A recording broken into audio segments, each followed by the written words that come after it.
Assalamualaikum warahmatullahi wabarakatuh. Perkenalkan, kami dari kelompok 6 yang terdiri dari 3 anggota, Vika Vanessa Napitupulu, Sudarman, dan saya sendiri, Hikmatun Alam Pajoa. Jadi teman-teman, berkaitan dengan mata kuliah ekologi perairan, estuaria, dan laut, di sini kami kelompok 6 akan membahas tentang ekologi rumput laut dan perubahan iklim.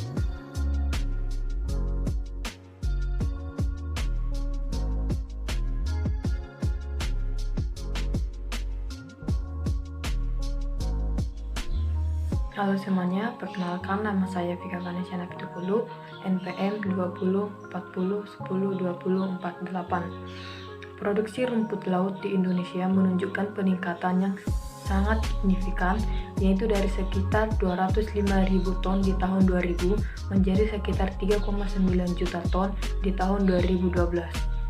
Upaya peningkatan produksi tersebut terus dilakukan melalui identifikasi kawasan potensial pengembangannya di setiap kabupaten atau provinsi. Selain itu, rumput laut merupakan salah satu tanaman yang pertumbuhannya tergolong cepat, yaitu sekitar 45 hari masa tanam rumput laut tumbuh dengan cepat, sekitar 30 kali lebih cepat daripada tanaman darat. Sementara, pohon membutuhkan waktu puluhan tahun untuk mencapai ukuran penuhnya. Pertumbuhan yang cepat ini menyebabkan penyerapan karbon dioksida yang jauh lebih cepat.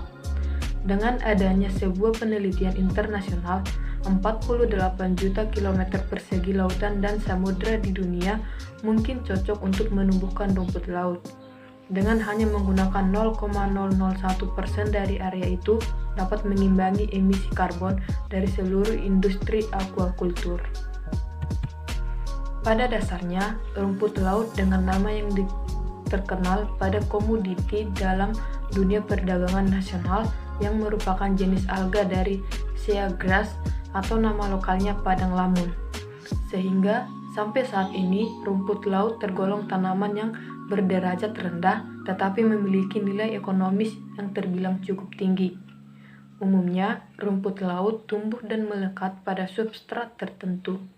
Tidak mempunyai akar, batang maupun daun sejati, tetapi hanya mempunyai batang yang disebut talu dengan cara melekatkan dirinya pada terumbu karang, lumpur, pasir, batu, dan benda keras dalam laut.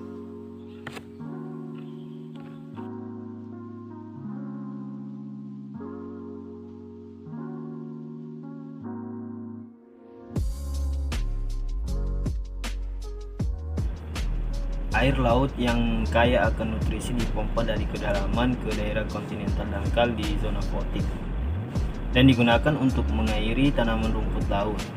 Selain itu, karena rumput laut menghilangkan karbon dioksida dari laut, hal ini bisa mengurangi keasaman air laut, di mana diketahui sekitar 95% dari produksi rumput laut saat ini terjadi di Asia, memiliki kelebihan yang seharusnya bisa membantu mengatasi isu terhadap perubahan lingkungan yang terjadi.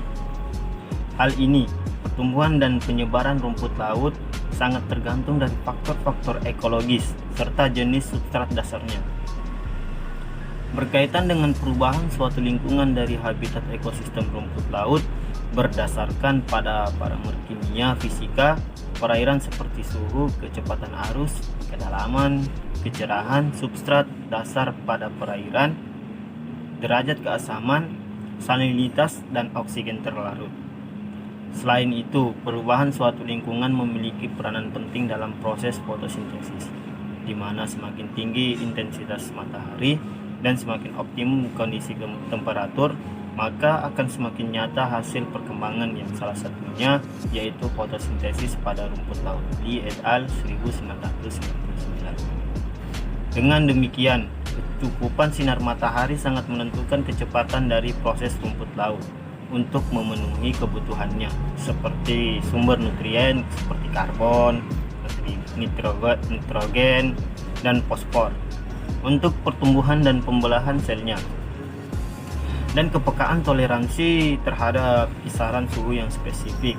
Hal ini karena adanya enzim dapat mempengaruhi tumbuh dan suburnya rumput laut pada daerah yang sesuai dengan kapasitas ekologis secara umum.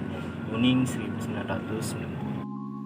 Baiklah, nama saya Hikmatun Alam Pajoa, NPM 2040102007, Prodi Manajemen Sumber Daya Perairan. Berkaitan dengan tema dari kelompok 6, yaitu ekologi rumput laut dan perubahan iklim.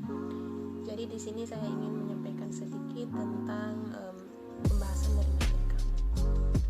Baiklah, diketahui berkaitan adanya konsep binapolitan dan industrialisasi, prinsip pembangunan ekonomi biru atau biasa disebut sebagai blue economy, yang memang merupakan konsep pembangunan kelautan dan perikanan yang belakangan ini menjadi salah satu fokus perhatian dari Kementerian Kelautan dan Perikanan (KKP). Melalui konsep tersebut diharapkan dapat memperkuat ketahanan pangan dan ekonomi demi mencapai pertumbuhan yang berkelanjutan. Nah, tentunya pengembangan kawasan budidaya rumput laut dapat dipengaruhi oleh kondisi lingkungan geofisik dari suatu perairan dan kondisi iklim. Kemudian adanya suatu kajian kelayakan lahan rumput laut yang telah banyak dilakukan baik dianalisis secara manual ataupun spasial, di mana menurut beberapa pendapat bahwa kelayakan iklim dari suatu lingkungan pada ekologi adaptasi rumput laut itu sendiri belum sepenuhnya dapat dijadikan sebagai jaminan atas keberhasilan dari budidaya rumput laut pada suatu kawasan. Maka hal inilah yang disebabkan suatu kondisi perairan akan bersifat sangat dinamik. Selanjutnya, adanya pengaruh iklim yang belakangan ini sulit untuk ditebak sehingga memberikan dampak terhadap kegagalan panen yang sering dialami oleh budidaya rumput laut. Sehingga hal ini disebabkan oleh pengaruh dari gelombang besar yang menghancurkan media dan biota budidaya, serta adanya anomali dan juga iklim berupa curah hujan yang sangat tinggi ataupun musim panas yang berkelanjutan. Maka hal inilah yang berakibat memberikan dampak terhadap munculnya penyakit.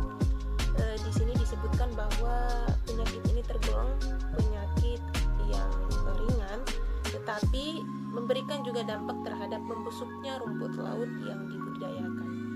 Ini merupakan pendapat dari Santoso dan Nugraha di tahun 2018. Nah, berdasarkan kondisi tersebut menunjukkan bahwa iklim menjadi salah satu faktor yang sangat penting untuk diperhatikan dalam hal keberlanjutan usaha budidaya rumput laut. Nah, salah satu faktor pembatas dalam budidaya rumput laut ini adalah musim tanam. Menurut penelitian menunjukkan bahwa respon pertumbuhan rumput laut berbeda antar waktu dan juga musim dalam setahun. Maka adanya pendekatan pengembangan dari budidaya berdasarkan perubahan musim dan juga kondisi lingkungan perairan yang memang optimum bagi pertumbuhan laut diharapkan dapat menjadi acuan bagi adanya pengelolaan dan juga pemanfaatan lahan budidaya laut bagi peningkatan reproduksi rumput laut secara optimal dan juga produktif. Oke, baiklah teman-teman sekalian, demikianlah penjelasan dari kami terkait dengan pembahasan materi pada kesempatan kali ini. Jika ada pembahasan yang belum cukup jelas, silahkan untuk dipertanyakan